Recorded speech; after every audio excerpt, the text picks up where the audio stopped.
हम अक्सर एक बात कहते हैं कि जो आज है वो कल नहीं और कल है वो परसों नहीं। परिवर्तन ये हमारा एक प्रकार से केवल निसर्ग में ही नहीं, तो परिवर्तन ये जीवन का एक यूनिवर्सल ट्रूथ है। आज जब मैं यहाँ आया हूँ तो पहली बार वर्टिकल फार्मिंग और उसमें भी सॉइल का उपयोग करके जो सॉइल इन्होंने डेवलप की है, जो लाई है, उसके अंदर में जो विशेष रूप से ग्रेडियंट है और उसका उपयोग करके जो हल्दी का उत्पादन किया है, उसकी जो मेडिसिन वैल्यू है, उसके आधार पर उसको बहुत बड़ा एक्सपोर्ट पोटेंशियल है। रुपीज़ में इसकी कीमत बहुत कम है, डॉलर में बहुत ज़्यादा है और पूरी दुनिया में उसकी डिमांड है। और इसलिए आज हमारे कृषि तंत्रज्ञान में काफ़ी परिवर्तन हो रहा है और उस परिवर्तन के साथ साथ हम लोगों को भी उसका फ़ायदा लेना है।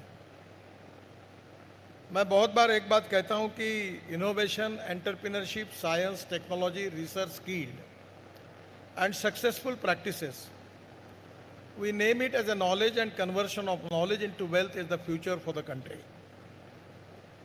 हमारा जो कृषि विज्ञान है उसमें भी समय के साथ काफ़ी बदल हुआ है और ये बदल करते करते टेक्नोलॉजी इतनी बदली है कि विशेष रूप से मैं डॉक्टर प्रशांत झाड़े और डॉक्टर साईनाथ खडोले, इनको बहुत बहुत धन्यवाद दूंगा, इनको अभिनंदन करूंगा कि उन्होंने एग्रीकल्चर साइंस में ये जो वर्टिकल एग्रीकल्चर के साथ सॉइल में जो विशेष रूप से इंग्रेडिएंट्स लगते हैं जिसके कारण प्लांट की ग्रोथ होती है, उस प्रकार की जो एनपीके वैल्यू हो, इंसेक्टिसाइड हो, इन सब बातों का संतुलित उपयोग करके ऐसी टेक्नोलॉजी तैयार की है कि जिसके कारण हमारा उत्पादन करोड़ों में हो सकता है और इसके लिए पहले कैपिटल इन्वेस्टमेंट लगती है।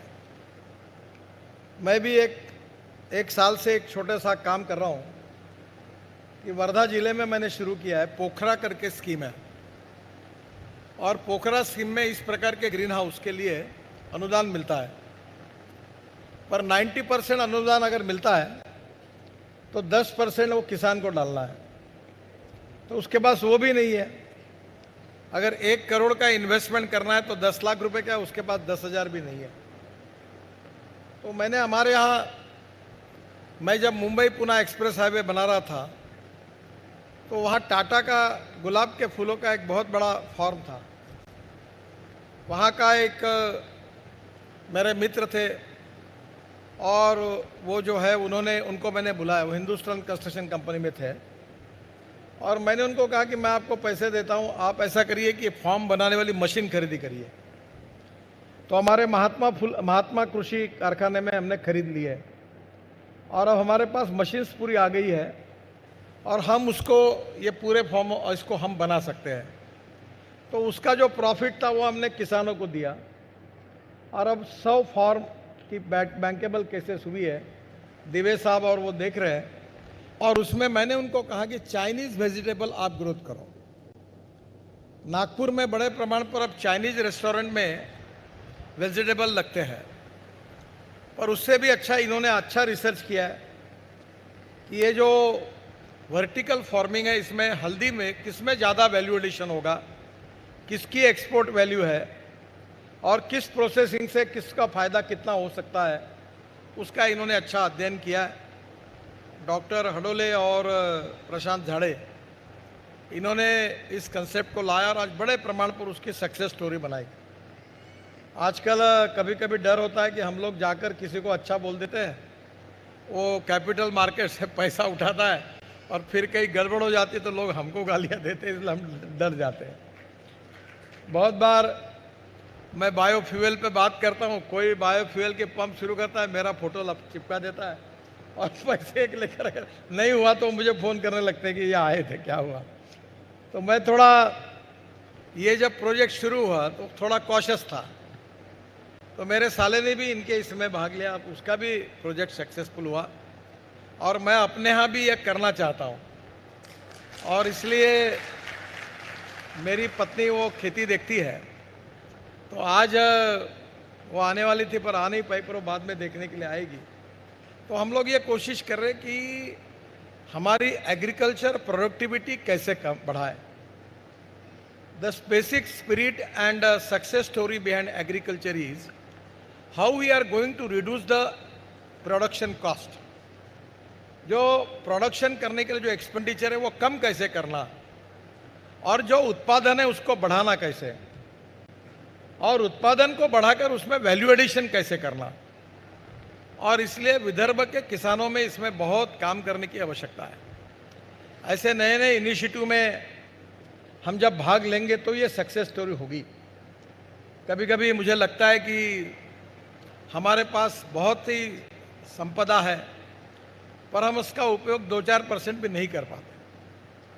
कल मैं रायबरेली, अमेठी और प्रतापगढ़ 3 जिलों में था, तो मैं प्लेन से उतरने के बाद हेलीकॉप्टर से घूम रहा था, तो मेरे साथ उत्तर प्रदेश के डेप्यूटी चीफ मिनिस्टर थे। तो हमारे यहाँ जिसको बंजर जमीन कहते हैं, पड़ित, तो पड़ित जमीन दिखती नहीं थी, सब जगह पानी ही पानी था।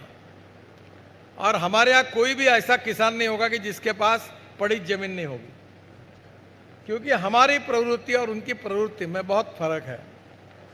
और आने वाले समय में प्रोडक्टिविटी को बढ़ाना, वैल्यू एडिशन करना और प्रॉफिट कमाना, इसके लिए केवल वैल्यू एडिशन करने से नहीं होगा, एग्रीकल्चर एक्सपोर्ट को बढ़ाना होगा।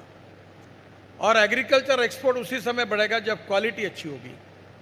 अब वर्धा में हमने समुंदर को लाया है, मुंबई का समुंदर वर्धा में लाया। अब सिंधी से एक्सपोर्ट और इंपोर्ट शुरू हो गया। और इस साल मैं खुद उसमें ध्यान दे रहा हूँ। बांग्लादेश के गृह मंत्री मुझे मिलकर गए कि विदर्भ का कॉटन, विदर्भ का कपड़ा, विदर्भ का सूत, विदर्भ के ऑरेंजेस और शुगर भी, और इसके साथ साथ हम वहाँ कैसे एक्सपोर्ट करें, बांग्लादेश में, दुबई में, उसके बाद में रशिया में, साइबेरिया में। और मैं काफ़ी मुझे खुशी है, इतना पोटेंशियल है। कल मेरा बड़ा लड़का रशिया में था, 2 दिन पहले साइबेरिया में था, तो वहाँ से फ़ोन पर मैं बात कर रहा हूँ, इतना पोटेंशियल है कि स्काई इज़ द लिमिट। ये जो बॉइल्ड राइस है, जो हमारा भंडारा गोंदिया ज़िले में होता है, तो बांग्लादेश के गृह मंत्री मुझे कह रहे थे कि वर्ल्ड में हम 4थे नंबर पर है, इतना चावल हम इंपोर्ट करते हैं। उनको बॉइल्ड राइस लगता है। हमारे भंडारा गोंदिया ज़िले का राइस अगर वहाँ जाएगा तो किसानों को चावल का भाव मिलेगा, कॉटन जाएगा तो कॉटन का भाव मिलेगा। हर चीज़ में साइंटिफिक रूप से उसका अध्ययन करके वो ट्रेनिंग देकर किसानों तक टेक्नोलॉजी को पहुंचाना, ये बहुत कठिन काम है। और इसलिए मुझे बहुत खुशी है कि हम नए नए उपक्रमों के द्वारा पहुंचने की कोशिश कर रहे हैं।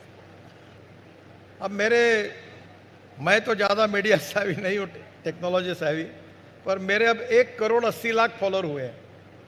तो आज मैं अगर ये हल्दी के ऊपर जो कुछ कहूँगा तो मेरे सोशल मीडिया में दे दो, तो आपके पिक्चर डाल दूंगा तो आप 25 करोड़ लोगों तक पहुँच जाओगे तुरंत। तो ये टेक्नोलॉजी बदली। अभी हमने एग्रीकल्चर एग्रो विजन का रेडियो निकाला, फिर कृषि कल्याण टीवी निकाला है, उसके भी लाखों में सब्सक्राइबर हैं। और इसलिए किसानों को बिठाकर उनको ट्रेनिंग देना, उनके लिए अब हम कोशिश कर रहे हैं कि हमारे नागपुर में हम लोग एग्रीकल्चर एग्रो कन्वेंशन पार्क, एक तेलंगखेड़ी में पंजाबराव कृषि विद्यापीठ का प्रपोजल तैयार किया है। मैं आशीष जी, सुनील, सबको आह्वान करूंगा कि पंजाबराव कृषि विद्यापीठ का जो प्रपोजल है उसमें हबीब खान आर्किटेक्ट ने डिज़ाइन बनाया। ऐसा ही डोम है और उसके डोम के बाजू में 5 एकड़ तेलंगखेड़ी में खेती है। तो जो सीड बेचने वाला है वो इधर सीड बताएगा और उधर जाके दिखाएगा कैसा हुआ है। ऐसे ग्रीन हाउस वहाँ होंगे, तो किसानों का ट्रेनिंग डायरेक्ट वहाँ हो जाएगा। और ये बहुत इम्पोर्टेंट है। हमारे सावनेर तहसील में एक किसान तैयार हुआ, उसने 110 टन गन्ना निकाला। अब उसके भाषण हम जगह जगह पे कर रहे हैं। तो ये जिसको ये संभव है वो कैसे संभव हुआ, तो यही जो प्रोजेक्ट है जो हिरेन जी ने इसकी शुरुआत की है, वो तो जरूर पैसा कमाए। पैसा कमाना कोई गुनाह नहीं है। No philosophy can be taught to empty stomach, Vivekananda ji ने भी कहा है। पर पैसा ईमानदारी के और सनदशील मार्ग से मनाना चाहिए, यही मेरा लोगों से अनुरोध है। और जब तुम्हारे पास टेक्नोलॉजी होगी, नॉलेज होगा, तो दुनिया झुकती है, झुकाने वाला चाहिए। तो ये मुझे बड़ी खुशी हुई कि प्रशांत अपने भद्रावती के हैं, इन्होंने नांदेड़ से आईटी में इंजीनियरिंग किया, और जब इस फील्ड में जाकर उन्होंने रिसर्च के साथ, अनुभव के साथ ये नया टेक्नोलॉजी लाई, और जो हमारी नॉर्थ ईस्ट के स्टेट में जो हल्दी होती है उसकी जो विशेषता है, उसका जो एक्सपोर्ट पोटेंशियल है, अभी मैं वो दवाई लेके भी जा रहा हूँ, और मैं ये कहूँगा तो और आपका प्रोडक्ट और बेचा जाएगा, क्योंकि हल्दी ये एंटीबायोटिक है। अब कोविड चल रहा है, तो यहाँ जितने नेता बैठे उनको एक एक बॉटल दे दो, बाकी बॉटल काम की नहीं है, यही बॉटल काम की है।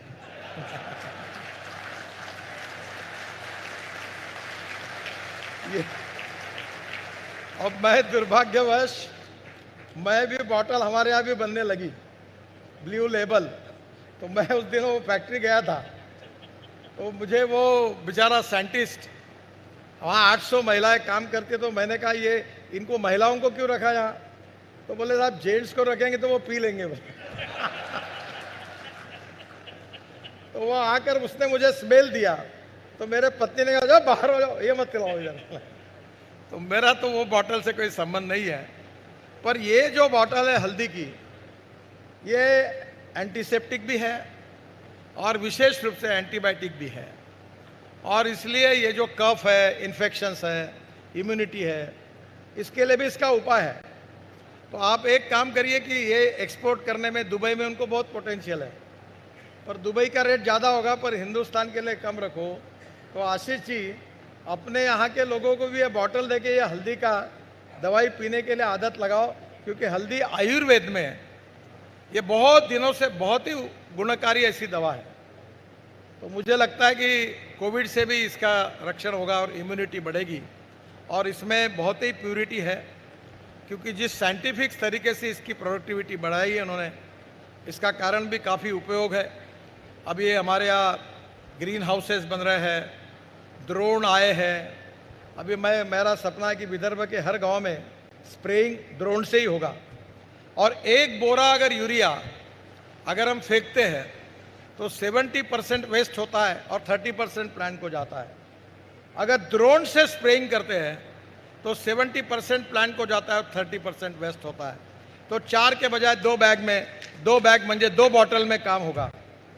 तो यही टेक्नोलॉजी है, और एग्रीकल्चर में यही जो टेक्नोलॉजी है लोगों तक पहुंचाने का काम हमारे जनप्रतिनिधि के द्वारा, अच्छी काम करने वाली संस्थाओं के द्वारा, अच्छी काम करने वाली प्राइवेट संस्था के द्वारा, और सक्सेसफुल जो एक्सपेरिमेंट्स है, it is a inspiration and motivation for all of us कि इन्होंने ऐसा किया है, मैं भी ऐसा करके देखूंगा। तो मुझे लगता है रामटेक में, ये कांदरी में ये जो एक्सपेरिमेंट हुआ, आज ही सुबह, कल रात को मेरे पास सागर मेघे जी आए थे, आज उनके मेडिकल कॉलेज का भी उद्घाटन है, मुझे जाना है। तो मुझे बता रहे थे कि मैंने ये देखा और बहुत अच्छा है। तो आप ये, और एक मेरा अनुरोध है कि आज मैंने ये चौक से जो भी कहा कि वो बर्ड पार्क कर रहे हैं, तो इसको अंग्रेजी में लिखकर आप इसको एडवर्टाइजमेंट करो, ताकि वर्ल्ड में आने वाले जो पेंच के लिए जो टूरिस्ट आते हैं वो आपके बर्ड पार्क को भी विजिट करें, और उसके साथ साथ इसको भी आप एक लोगों के लिए विशेष टूरिस्ट डेस्टिनी करके भी बनाओ, ताकि यहाँ एक छोटा सा रेस्टोरेंट बनाकर सब लोग यहाँ आएंगे, वो देख पाएंगे, और देखने के कारण नॉलेज ट्रांसफॉर्मेशन होगा, जानकारियाँ लोगों तक जाएगी, और इससे काफ़ी लोगों को प्रेरणा मिलेगी, जिससे निश्चित रूप से हमारे एग्रीकल्चर को नई दिशा मिलेगी। मैं बहुत ही अभिनंदन करता हूँ हिरेन पटेल जी को, उन्होंने इसमें काफ़ी इन्वेस्टमेंट की है। निश्चित रूप से उनको इसमें यश मिलेगा। मेरी बहुत बहुत शुभकामनाएं, और हमारे विदर्भ के किसानों से मैं अनुरोध करूंगा, क्योंकि इनका स्टॉल हमारे एग्रोविजन में भी है, कहा आज मैं पूरा एग्रोविजन रहने वाला हूं, और एक एक स्टॉल पर जाने वाला हूँ। मेरा निश्चित रूप से विश्वास है कि ये जो टेक्नोलॉजी ट्रांसफॉर्मेशन है टू द स्मॉल फार्मर्स, ये भी आपके द्वारा निश्चित रूप से होगा। फिर से एक बार मैं आपको विशेष रूप से डॉक्टर साईनाथ हडोले, डॉक्टर प्रशांत झाड़े, इन दोनों को भी बहुत बहुत शुभकामनाएं देता हूं। अभी डॉक्टर हडोले मुझे बता रहे थे कि 96-97 में उनको पीएचडी मिली, तब उनको मेडल मैंने ही दिया था। तो मुझे बहुत खुशी हुई कि वो अच्छा काम कर रहे हैं। अब हम तो इतने विद्वान नहीं हैं, पर मुझे भी अभी डिलीट मिली। महात्मा फुले कृषि यूनिवर्सिटी में शरद पवार साहब को और मुझे उन्होंने बुलाया था, तो उन्होंने भी दी, पर हम लोग इतने विद्वान नहीं है जितने आप हैं। आप लोगों से भी हमको कुछ सीखने के लिए मिलता है जब हम देखते हैं। तो मुझे लगता है today it is a great opportunity for me to learn and understand ये जो नया वर्टिकल फार्मिंग है, जिसके बारे में मुझे ज़्यादा जानकारी नहीं है, वो समझने का मुझे भी अवसर मिला है। इसलिए मैं आपको बहुत बहुत धन्यवाद देता हूँ।